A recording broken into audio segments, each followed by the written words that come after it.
ప్రాంతీయ పార్టీ చంద్రబాబును కాదని ఎవరైనా ఏదైనా పని చేయగలుగుతారా? ఇప్పుడు మంత్రి గాని ఈటెల రాజేందర్ గెలుపు దిశగా ముందుకెళ్తున్నారు. మనం చూస్తూనే ఉన్నాం. ప్రెసెంట్ ఈటెల రాజేందర్ మాట్లాడుతున్నారు. లైవ్ లో చూద్దాం. 8 సీట్లు గెలుచుకోవడమే కాకుండా మిగతా స్థానాల్లో కూడా నువ్వా నేనా అన్నట్టుగా ఆధిపత్యాన్ని కొనసాగించి రేపటి కాలానికి భారతీయ జనతా పార్టీదే భవిష్యత్తు అనేటువంటి సంకేతం ఇచ్చినటువంటి యావత్ తెలంగాణ ప్రజానీకానికి శిరస్సు వంచి నమస్కరిస్తున్నా. మీరు ఏ విశ్వాసాన్ని ఏ నమ్మకాన్ని మా మీద పెట్టిందో ఆ విశ్వాసానికి తగ్గట్టుగా మా పని విధానం ఉంటుందని చెప్పి మీకు హామీ ఇస్తా ఉన్నాం. మాకు 2 కర్తవ్యాలు ఉన్నాయి. ఒక కర్తవ్యం దేశంలో నరేంద్ర మోడీ గారి నాయకత్వంలో ముచ్చటగా 3వసారి అధికారాలు చేపడుతున్నటువంటి శుభ సందర్భంలో కేంద్ర ప్రభుత్వ పరంగా ఈ రాష్ట్రానికి రావాల్సిన నిధులను రాబట్టడంలో ఈ రాష్ట్ర అభివృద్ధిలో తప్పకుండా మా వంతు కర్తవ్యం నిర్వహిస్తామని చెప్పి మీకు హామీ ఇస్తా ఉన్నాం. వాళ్ళనాడు కాంగ్రెస్ వాళ్ళు చెప్పిండ్రు మాకు ఓటేస్తేనే మేమే నిధులు తెస్తామని చెప్పి. కానీ ప్రజానీకం అంతా కూడా అర్థం చేసుకున్నారు. నిధులు తెచ్చే కర్తవ్యం, నిధులు తెచ్చే బాధ్యత, సత్తా భారతీయ జనతా పార్టీకి మాత్రమే ఉంటుందని చెప్పి ఇలా మా మీద నమ్మకం ఉంచారు. 17 సీట్లలో ఒకటి ఎంఐఎం తీసేస్తే దాదాపుగా అధికార పార్టీతో సమానంగా 8/8 సీట్లు గెలుచుకొని ఇలా ఆధిపత్యాన్ని భారతీయ జనతా పార్టీ చాటుకున్నది. ఈ ఆధిపత్యానికి కారణం, నా గెలుపుకు కారణం ఇవాళ యావత్ తెలంగాణ ప్రజలిచ్చిన స్ఫూర్తి, ఆశీర్వాదమే తప్ప దీనికి వేరే కారణం కాదని చెప్పి నేను వినమ్రంగా విజ్ఞప్తి చేస్తా ఉన్నా. దేశవ్యాప్తంగా కూడా చూస్తూ ఉన్నాం.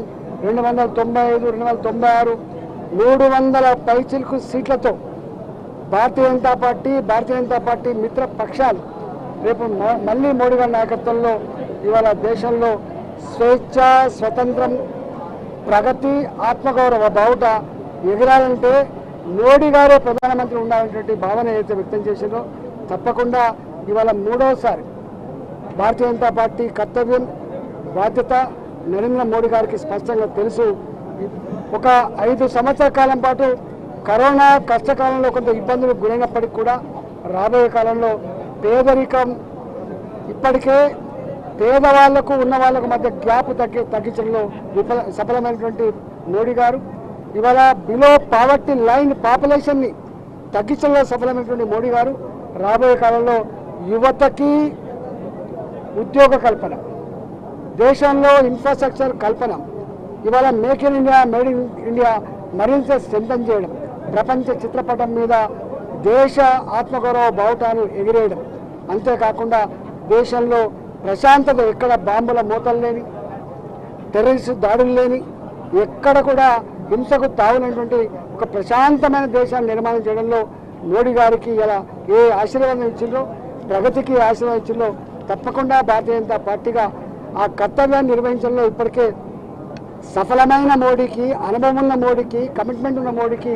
రాబోయే కాలంలో తప్పకుండా అన్నింటినీ మొదలు పెట్టుకొని ముందుకు పోతుందని చెప్పి ఈ సందర్భంగా మనవి చేస్తూ ఇవాళ మల్కాగిరిలో నేను తెలంగాణ ఉద్యమ బిడ్డగా 24 సంవత్సరాలుగా తెలంగాణ ప్రజల కళ్ళ ముందు ఈ స్థాయికి ఎదిగిన బిడ్డలు కాబట్టి నాలాంటి వాడికి మల్కాగిరి అయినా, ఆదిలాబాద్ అయినా, నల్లగొండ అయినా, కరీంనగర్ అయినా, మహబూబ్నగర్ అయినా అందరి బిడ్డగా పెరిగిన వాడిని కాబట్టి, పొత్తుల సర్దిగా ఎదిగిన బిడ్డని కాబట్టి 34 సంవత్సరాలుగా మల్కాగిరిలో, అది అలవాల్లో కావచ్చు, శామీర్పేటలో కావచ్చు, అలియాబాద్లో కావచ్చు, యామ్జాల్లో కావచ్చు, పూడూరులో కావచ్చు, నేను ఇక్కడే ఈ మీ కళ్ళ ముందు పెరిగిన బిడ్డగా 2 మాటలు హామీ ఇస్తా ఉన్నా. ఒకటి, నా మీద ఇంత విశ్వాసం ఇచ్చి ఇక్కడ ఎంత డబ్బులు పంచినా, అధికార దుర్వినియోగానికి పాల్పడ్డా, అనేక రకాల వైషమ్యాలకు తెరలేపినప్పటికీ, సంకుచిత ఆలోచనలకు చేసినప్పటికీ కూడా మల్కాగిరి ప్రజానికమంతా కూడా మొదటి నుంచి కౌంటింగ్ మొదలుపెట్టి ఇప్పటి వరకు ఎక్కడ కూడా ఏ రౌండ్లో కూడా తగ్గకుండా ఇప్పటికే మేము చూస్తా ఉన్నాం. 3 లక్షల పైచిలకు మెజార్టీతో గెలిపిస్తున్నటువంటి మల్కాజిరి ప్రజానికానికి వాళ్ళకు దండం పెడుతూ వాళ్ళకు శిరస్సు వంచి నమస్కరిస్తూ తప్పకుండా మల్కాజ్గిరిలో ఏ సమస్య అయితే నేను ప్రస్తావించింది అది కంటోన్మెంట్లో ఉన్నటువంటి రోడ్డు సమస్య కావచ్చు, రైల్వే డిపార్ట్మెంట్ పరంగా ఉన్నటువంటి ఫ్లైఓవర్ల సమస్య కావచ్చు, అండర్ పాస్ల సమస్య కావచ్చు, ఇలా చెరువులో దుర్గంధపూరితంగా మాట్లాడే సమస్య కావచ్చు, ఎంప్లాయ్మెంట్ జనరేషన్ సమస్య కావచ్చు, ఐటీ